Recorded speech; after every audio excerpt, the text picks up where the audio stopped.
ये एक तरफ मनोज तिवारी हैं, दूसरी तरफ उत्तर पूर्वी दिल्ली की जनता है। मैं नहीं हूँ। मैं यह बात इसलिए कह रहा हूँ कि आप वहाँ के लोगों से जब बात करेंगे तो वो सांसद महोदय के काम से बेहद नाराज़ हैं। उनकी शिकायत यह है कि 10 साल में मनोज तिवारी जी दिखाई नहीं दिए, लोगों के सुख दुख में खड़े नहीं हुए और वहाँ के लोगों की जो परेशानियाँ हैं, चाहे वो ट्रैफिक की समस्या हो, जल भराव की समस्या हो, डीडीए की मनमानी हो, किसी भी चीज़ में सांसद महोदय जनता के साथ खड़े नहीं होते हैं। तो यह चुनाव जो है धीरे धीरे अब दो पार्टी के बीच में नहीं है, दो व्यक्ति के बीच में नहीं है, यह चुनाव एनडीए बनाम जनता हो गई है। सर, कल प्रधानमंत्री का रोड शो था पटना में और भाजपा वाले लोग दावा कर रहे हैं कि ऐसा ऐतिहासिक रोड शो हुआ है कि लोग देखते रह गए। और अरे भाजपा तो प्रधानमंत्री जी के बारे में कुछ भी ऐतिहासिक बोल देती है।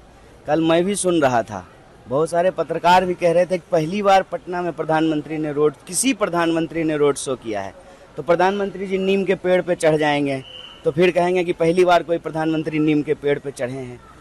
इस तरह से इतिहास नहीं बनता है। इतिहास तब बनता जब प्रधानमंत्री जी बिहार की जनता की जो मांग थी कि बिहार को विशेष राज्य का दर्जा दिया जाए, उसको वो पूरा कर देते। और यह मांग जो है खुद उनके घटक दल के नेता श्री नीतीश कुमार जी ही कर रहे थे, तब इतिहास बनता है। इस तरह से इतिहास नहीं बनता है कि आज प्रधानमंत्री जी जो है नीम के पेड़ पे चढ़ गए, परसों जो है प्रधानमंत्री पीपल के पेड़ पे चढ़ गए, इससे इतिहास बनता है।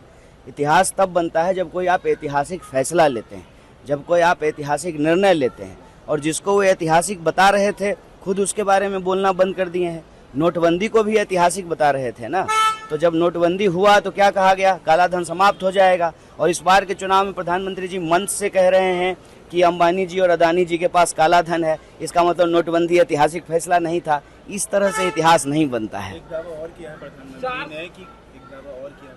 ने कल की भाजपा और एनडीए के कमिटमेंट को बिहार की जनता देख रही है, आरजेडी और कांग्रेस के तुष्टीकरण को भी देख रही है। वही कमिटमेंट तो हम पूछ रहे हैं सर। कमिटमेंट था ना बिहार को विशेष राज्य का दर्जा देने का, क्या हुआ उस कमिटमेंट का? स्मार्ट सिटीज का क्या हुआ? जो सांसद गांव अच्छा, आप लोगों को याद होगा कि सांसद लोग गांव गोद लिए थे। तो मेरा आपसे आग्रह है, एक बार इस देश के लोकतंत्र के लिए, लोगों के लिए एक बार उन गांवों को जाकर के दिखा दीजिए कि जो गांव ये लोग गोद लिए थे विकास के नाम पर, वो विकास गोद में ही है कि जो है पैदल चलने लगा है, अपने पैर पे खड़ा हो गया। जरा दिखाइए ना उन गाँवों को। सारे सांसदों ने जो है गांव गोद लिए थे। ये जो कमिटमेंट की बात है उसकी सच्चाई बिहार की जनता समझ रही है। और आपको बता दें, जनता समझ रही है। ये इस बार का चुनाव जो है ना, दो अलायंस के बीच में और दो पार्टी के बीच में नहीं हो रहा है। इस बार देश की जनता एनडीए के सामने लड़ रही है। अपना खाना खा करके चुपचाप जा करके वोट कर रही है, क्योंकि उनको महसूस होने लगा है कि देश में तानाशाही बढ़ रही है। और जिस तरह से बीजेपी सांसद का लड़का बूथ को कैप्चर करके हाथ में ईवीएम लेकर के वीडियो बना करके कहता है कि ईवीएम मेरे बाप का है, इसको जनता समझ रही है। इसीलिए मैं कह रहा हूँ कि हवाबाजी करने दीजिए, शोबाजी करने दीजिए। जनता मन ही मन ठान ली है कि 10 साल हो गया है, समय समय पे सत्ता बदलते रहनी चाहिए, रोटी पलटती रहनी चाहिए, नहीं तो रोटी जल जाती है और सत्ता निरंकुश हो जाती है।